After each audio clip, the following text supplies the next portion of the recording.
skin wash, which is a glycolic acid based toner. I mean, based cleanser. And I think using a cleanser to deliver glycolic acid makes a lot of sense. Glycolic acid doesn't need a lot of time on the skin to have an effect. Whereas, certain things like retinol or niacinamide, you want to leave on overnight or during the day so that you get the effect of those actives. Whereas glycolic acid just needs a few seconds on the skin to kind of break down the dead skin cell layer.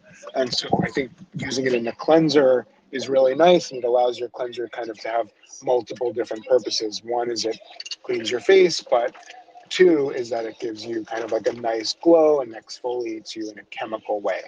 When you exfoliate, you can do chemical exfoliation or physical exfoliation. Physical exfoliation is where you use kind of like rough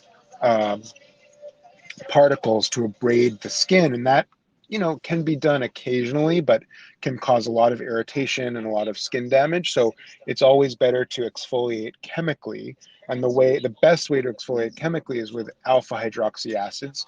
The best alpha hydroxy acid is glycolic acid. So this cleanser is based around glycolic acid. The second best alpha hydroxy acid in terms of the absorption and the effect of an alpha hydroxy acid is lactic acid. That's the next biggest molecule, and it absorbs just a little bit less than glycolic acid. And so that's a great one also. And so this wash has both lactic acid and glycolic acid. Lactic acid has a little more of a capacity to draw moisture in, which is called a humectant, something that draws moisture in. And so the lactic acid helps the cleanser to kind of leave you, a little more moisturized afterwards. So I think it's a really, really good cleanser, and I've been liking this a lot.